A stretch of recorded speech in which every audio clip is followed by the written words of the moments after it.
আপোনালোকে জানেনে কাউবয়বিলাকে এনেকুৱা টুপি কিয় পিন্ধে? হেল্ল' ৰাইজ, স্বাগতম জনাইছোঁ মোৰ চেনেল সঞ্জয় বুঢ়ালৈ। আজি পূৰা মই একদম কাউবয় লুকত আছোঁ, কাৰণ আজি ফেক্টটোৱে তেনেকুৱা। আজি কাউবয়ক লৈ ফেক্টটো বনাই আছোঁ। আৰু এতিয়া কাউবয় বুলি ক'লে আপোনালোকে কি বুজে বাৰু? এনেকুৱা এটা টুপি আৰু এনেকুৱা এখন ছবি, হয়নে? কিন্তু তাৰ বাহিৰেও কাউবয়ক লৈ বহুত কথা জানিব লগা আছে। তেনেহ'লে ব'লকচোন আজি সেই বিষয়ে কিবা অলপ জানো।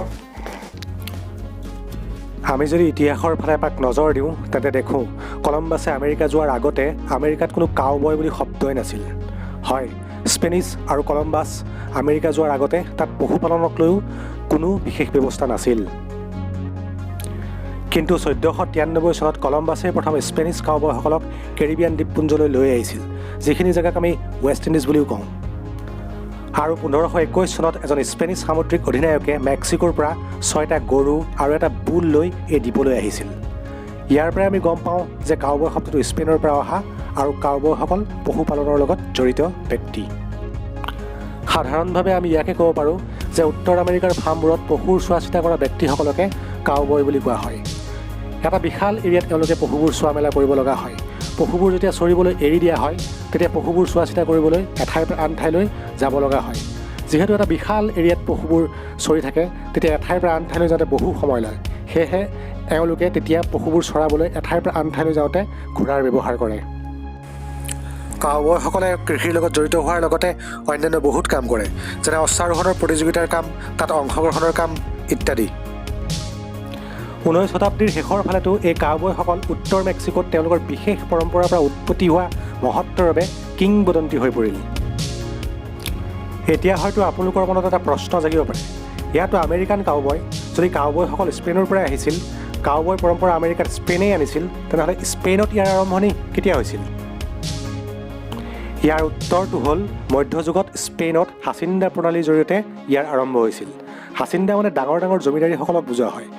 এওঁলোকেই এনে শৈলীৰ পশুপালন আইবেৰিয়ান প্ৰায়দ্বীপৰ অধিকাংশ জেগাত কৰিছিল আৰু পিছলৈ এই প্ৰথা আমেৰিকালৈ আনিছিল। দুয়োটা ঠাইৰ জলবায়ু শুষ্ক অৰ্থাৎ শুকান আছিল। সেইকাৰণে পশুপালকসকলৰ ডাঙৰ ডাঙৰ গোটসমূহক একোটা বিশাল আকাৰৰ এৰিয়াত বহু মাটিৰ প্ৰয়োজন হৈছিল।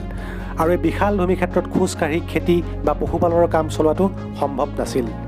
সেইকাৰণে স্পেনিছসকলে অশ্বাৰোহী অৰ্থাৎ ঘোঁৰা চলোৱা মানুহৰ প্ৰয়োগ কৰিছিল। আৰু এনেদৰে আৰম্ভ হ'ল কাউবয় পৰম্পৰা। কাউবয়ৰ দৰে কাউ গাৰ্লো আছে।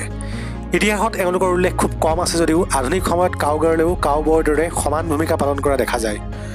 বিশ্বৰ অন্যান্য ভাগ যেনে দক্ষিণ আমেৰিকা, অষ্ট্ৰেলিয়া আদি ঠাইত এওঁলোকে কাউবয়ৰ দৰেই কামবোৰো কৰে।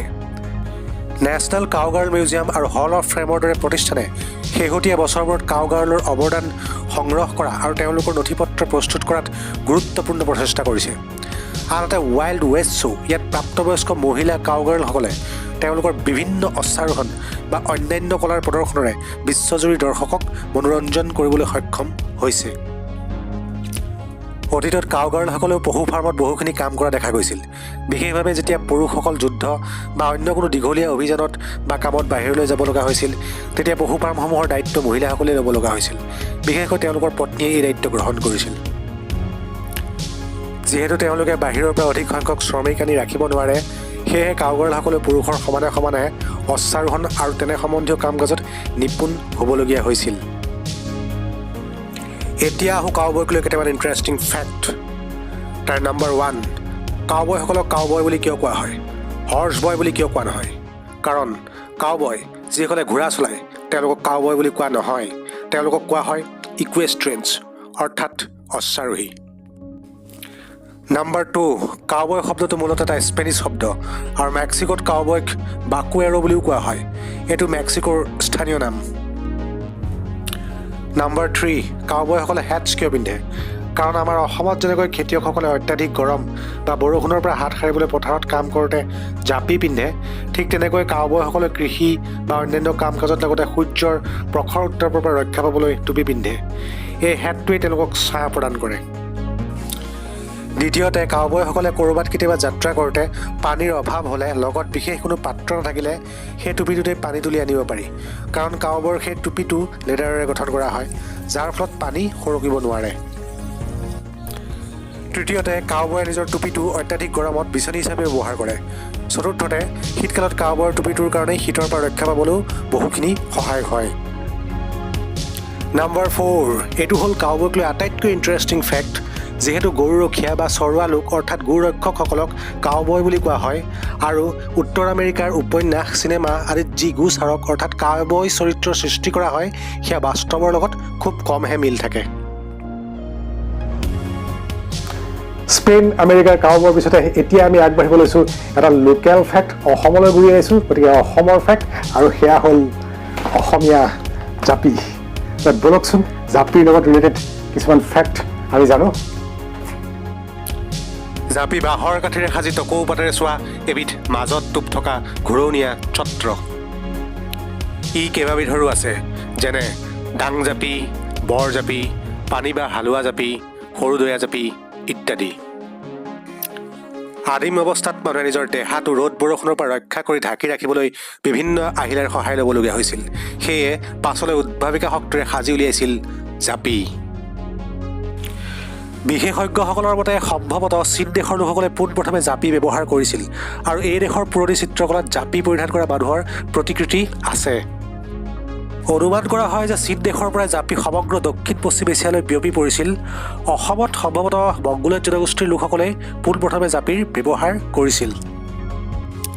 অসমৰ জাপি সাধাৰণতে 70 চেণ্টিমিটাৰমান বা ততোধিক ব্যাসাৰ্ধৰ ঘূৰণীয়া, মাজত পদুম গলিৰ দৰে টোপ থকা আকৃতিৰ, সেয়ে ইয়াক পদুম গঢ়িয়া বুলিও কয়। জাপি অসমীয়া লোকসকলৰ এক বিশিষ্ট নিদৰ্শন। ৰূপসজ্জাৰ ফালৰ পৰাও ইয়াক উকা জাপি আৰু ফুলাম জাপি এই দুই প্ৰধান ভাগত ভগাব পাৰি। আনহাতে ব্যৱহাৰৰ ফালৰ পৰাও ইয়াৰ ভাগ কেইবাটাও। সেইবোৰৰ নামাকৰণ কৰা হৈছে এনেদৰে: গৰখীয়া জাপি, পানী জাপি, বনোৱা জাপি, হালোৱা জাপি ইত্যাদি। আকৌ ধৰি ল'বলৈ ডাং বা নাল থকা টোপ নোহোৱা জাপিৰ নাম হৈছে ডাং জাপি। এতিয়া আহিছোঁ জাপিক লৈ কেইটামান ইণ্টাৰেষ্টিং ফেক্ট। তাৰ নম্বৰ 1, ধৰ্ম, বৰ্ণ, ভাষা নিৰ্বিশেষে পাহাৰ ভৈয়াম উভয়তে বাস কৰা সকলো অসমীয়া পুৰুষ স্ত্ৰীয়ে জাপি ব্যৱহাৰ কৰে। নম্বৰ 2, হিন্দু আৰু মুছলমান এই দুয়ো ধৰ্মাৱলম্বী অভিজাত্যশীল অসমীয়া মহিলাই ব্ৰিটিছৰ শাসনকাললৈকে আবুৰ ৰক্ষাৰ নিমিত্তে জাপিৰ ব্যৱহাৰ কৰিছিল। নম্বৰ 3, ডা ডাঙৰীয়া অথবা সত্ৰাধিকাৰসকল ভ্ৰমণলৈ যাওঁতে বৰ জাপি ধৰি যোৱা নিয়ম আছিল। নম্বৰ 4, হালোৱা, বনোৱা আৰু গৰখীয়া ল'ৰাই ৰ'দ বৰষুণৰ পৰা ৰক্ষা পাবৰ বাবে সৰু উকা জাপি পিন্ধিছিল। নম্বৰ 5, বিয়াত পানী তুলিবলৈ যাওঁতে বৰ জাপি ধৰি যোৱা ৰীতি আছিল। নম্বৰ 6, সম্ভ্ৰান্ত ঘৰৰ জীয়াৰী বোৱাৰীয়ে খোজকাঢ়ি ইফালে সিফালে যাবলগীয়া হ'লেও বৰ জাপি ধৰি আবুৰ দিয়া নিয়ম আছিল। নম্বৰ 7, সত্ৰ, নামঘৰ নাইবা দেৱতাৰ থানৰ সন্মুখেৰে আৰু সন্মানীয় ব্যক্তিৰ আগেদি যাওঁতে সন্মান প্ৰদানৰ চিনস্বৰূপে মূৰৰ জাপি খুলি লোৱা নিয়ম আজিও প্ৰচলিত। নম্বৰ 8, আহোমৰ দিনত ডা ডাঙৰীয়াৰ পদমৰ্যাদা অনুসৰি বিশেষ বিশেষ জাপি পৰিধান কৰাৰ নিয়ম আছিল। আহোমৰ 3জন ডাঙৰীয়া অৰ্থাৎ বুঢ়া গোহাঁই, বৰ গোহাঁই আৰু বৰপাত্ৰ গোহাঁয়ে সোণৰ চোলাৰে পানী জাপি, টুপি জাপি আৰু তেওঁলোকৰ পত্নীসকলে পঢ়ি চাংগি, ডাল বৰৈ লগা সোণৰ চোলাৰে সিয়া জাপি পায় বুলি বুৰঞ্জীয়ে জানিবলৈ দিয়ে। সেইদৰে বৰ বৰুৱা আৰু ফুকনে পঢ়ি তোলা বানদৰে উশসীয়া বৰ জাপি, ৰূপ চোলাৰে পানী জাপি আৰু কেতিয়াবা সোণৰ চোলা দিয়া জাপিও পৰিধান কৰিছিল। আজিকালি কিছুমান ক্ষেত্ৰত জাপিৰ ব্যৱহাৰটো বাঢ়ি গৈছে আৰু কিছুমান ক্ষেত্ৰত জাপিৰ ব্যৱহাৰটো কমি গৈছে। যি ঠাইত জাপিৰ ব্যৱহাৰটো কমি গৈছে সেই ঠাই লৈছে ছাতিয়ে। আৰু কিছুমান ঠাইত বাঢ়িছে, যেনেকৈ ধৰক সভা সমিতি এইবিলাকত চাবচোন আজিকালি জাপি নহ'লে নহয়। আৰু অন্যান্য ক্ষেত্ৰত চাবচোন আজিকালিতো কিছুমান ক্ষেত্ৰত ব্যৱসায় বাণিজ্য এইবিলাকৰ ক্ষেত্ৰত জাপি বিদেশলৈও পঠোৱা হৈছে যিবোৰ। আৰু সেইকাৰণে মই কৈছোঁ যে কিছুমান ক্ষেত্ৰত জাপিৰ ব্যৱহাৰ কমি গৈছে আৰু কিছুমান ক্ষেত্ৰত জাপিৰ ব্যৱহাৰ বাঢ়ি গৈছে। বাকী যিয়ে নহওক আজিৰ ভিডিঅ'টো ইমানতে সামৰিলোঁ। পুনৰ লগ পাম এটি নতুন ভিডিঅ'লৈ। তেতিয়ালৈ সকলোকে বিদায়।